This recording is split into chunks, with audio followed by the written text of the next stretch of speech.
sideebaa halkan waxaynu ka hadli doonaa haddaba aad ku noqon kartaa qof caalima oo cilmi badan leh oo aqoon-yahan waxaan idiin soo qaadanayaa iminka halka ugu hooseysa ee la odhan karanayo qofkaasi waxbuu bartay imtixaan baan halkan ku hayaa imtixaan baan idinka qaadayaa imtixaan loogu talagalay qofku noloshiisa halka ay socoto ama heerka ay socoto inuu ku ogaado intaasoo sanaad iskool soo dhiganaysa intaasoo sanaad jaamacadda ku jirtaa horta niyo ma adaaba waxba bartay haddii haddaba su-aashaad isweydiinaysay halka kaa khaldan waxa weeyaan 6 qaybood baa loo qaybinayaa nolosha saynu soo sheegnay qaybta saddexaad waxaa loo yaqaanaa waa the scientific and intellectual role weeyaan waa qaybtii idinku arday baa tihiin waa qaybtii waxa weeyaan aad u baahnaydeen waana qaybta ugu badan ee imika laga yaabo waqtigiina inaad ku bixisaan scientific waa cilmigii intellectualkuna waa maskaxdii weeyaan marka waxa kaloo qorshe u baahan qaabkii cilmigaagu uu u kordhi lahaa ee uu u horumari lahaa iyaduna qorshe ayay u baahan tahay waayahay sideebaa halkan waxaynu ka hadli doonaa haddaba aad ku noqon kartaa qof caalima oo cilmi badan leh oo aqoon-yahana waxaan idiin sheegayaa inta ugu hooseysa iminka dadka dee ilaahay horta ma simin waana nebiga calayhi salaatu wasalaam wixii ugu badnaa ilaahay weydiisan leeyahay waxaad waqul rabbi zidni cilma ilaahu cilmi ii biiri mar walba horta aad ku ducaysato inuu ilaahay cilmiga uu kuu biiriyay waa laga maarmaan marka waxaa loo baahan yahay waxaan idiin soo qaadanayaa iminka halka ugu hooseysa ee la odhan karanayo qofkaasi waxbuu bartay halka ugu hooseysa aan idiin soo qaadaya marka waxaa idinka rabaa halkaa iminka ugu hooseysa haddaad ka sii hooseyso horta inaad isa soo dallacdo halka ugu hooseysa soo gaadho adcaful iimaanka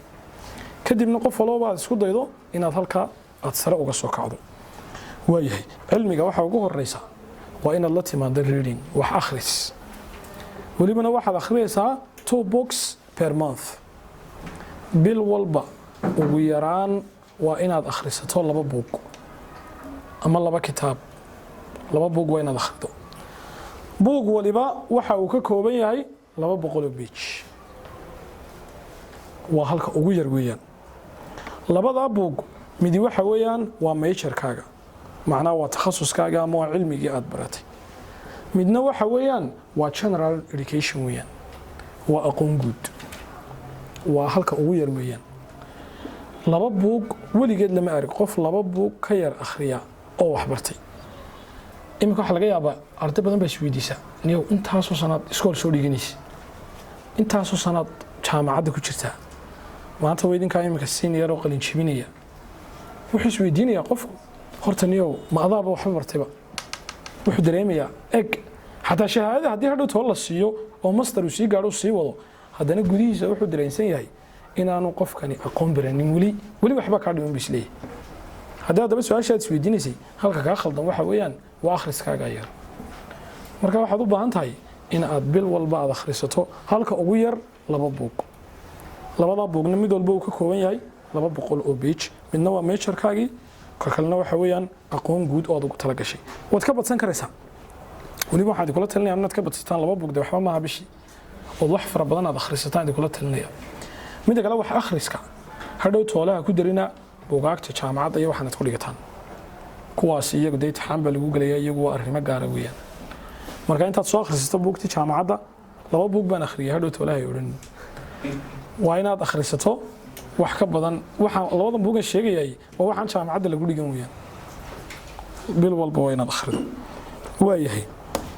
qodobka labaad markaad rabto inaad aqoon-yahan ama qof caalimo aad noqoto aqoon-yahankii ugu aqoonta yaraa baan soo qaadanaa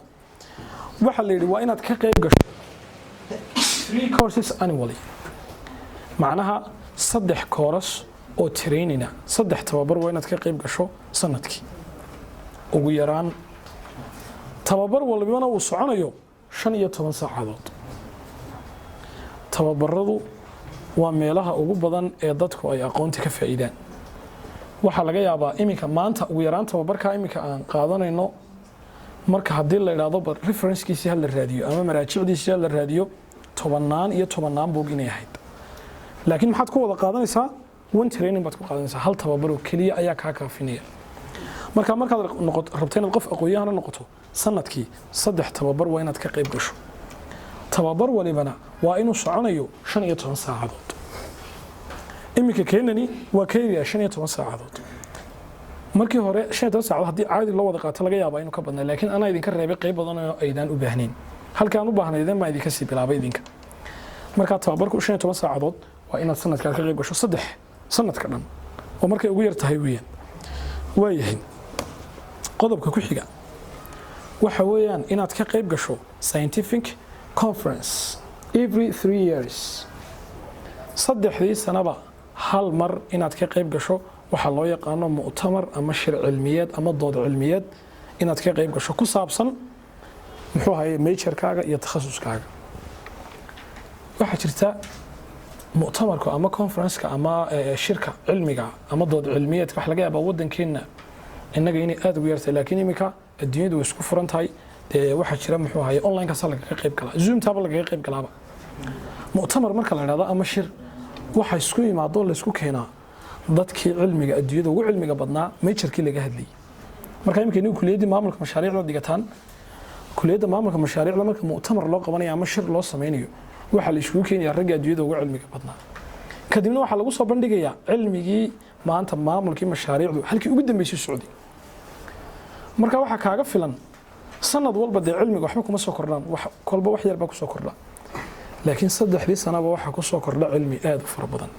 marka inaad ku dadaashid bal inaad saddexdii sanaba hal mar aad hesho mu'tamar cilmiya oo ku saabsan takhasuskaaga oo aad ka qayb gasho waayahay waxa ku xigta inaad follow up ku samayso scientific journal macnaha inaad hesho oo aad la socoto scientific journal waa journal cilmiya in your speciality takhasuskaaga ku saabsan aan general every month iyo muxuu ahaayay mid general bil walba marka qof walba takhasus baad dhigataa ardayda qaarkood waa waxa weeyaan laba takhasus bay leeyihiin marka takhasuskaaga inaad hesho jaraa'idadu maanta iyagoo online ay ba free yihiin oo daf yihiin qaarkoodna waa waxa lagu la socdaa muxuu ahaayay lacag oo subscribe baad siinaysaa kadibna waad iibsanaysaa marka dad bilaash ku heli karto iyo haddaad iibsatayba lafteedaba inaad hesho bil walba jaraa'id cilmiya oo aad la socoto oo takhasuskaaga ah iyo mid general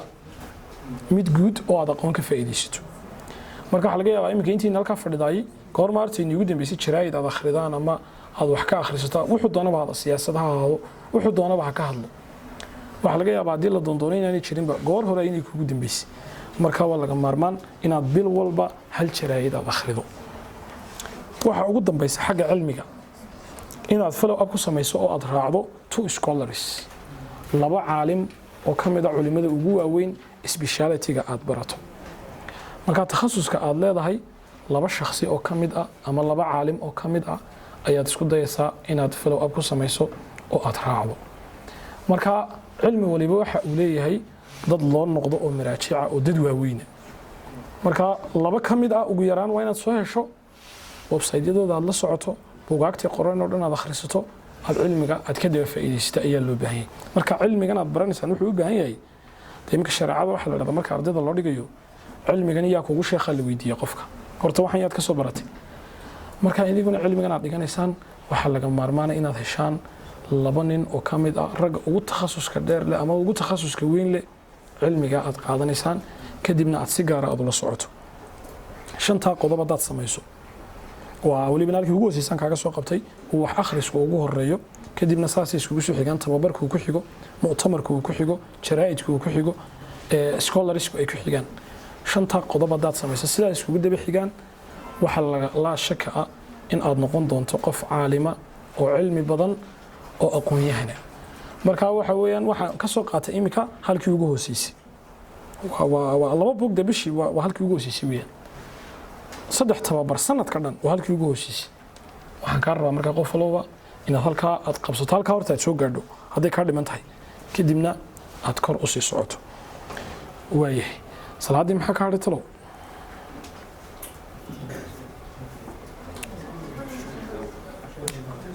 continuous state soma 2 minute oo kaliya ayaa inoo gaarsan salaadii maqrib marka imika halka imsaynu soo dhamaynay saddex baynu dhamaynay waa saddex qaybood oo kamid ah qaybaha ugu muhiimsan noloshaada oo loo baahan qorshe inaad u samayso saddex kale iyaguna muhiim ayaa hadhay oo loo baahan yahay in aad qorshe ka yeelato lixda markaan dhamayno kadib imtixaan baan halkan ku hayaa imtixaan baan idinka qaadayaa imtixaan loogu talagalay qofku noloshiisa halka ay socoto ama heerka ay socoto inuu ku ogaado marka imtixaanka guud ahaan darajuu leeyahay iminka idiima sheegayo hadhow ma idiin sheegi doonaa qof walba si daacada imtixaanka uga shaqee weliba waan soo fudeydiyey waan soo turjumay anaa af Soomaali ka soo dhigay darajadana naftaada si waxa ku soo kala bixi doonta horta noloshaadu maalkii saxdii bay ku socotaa misaalkii khadamka imtixaan international ay soo qaado standard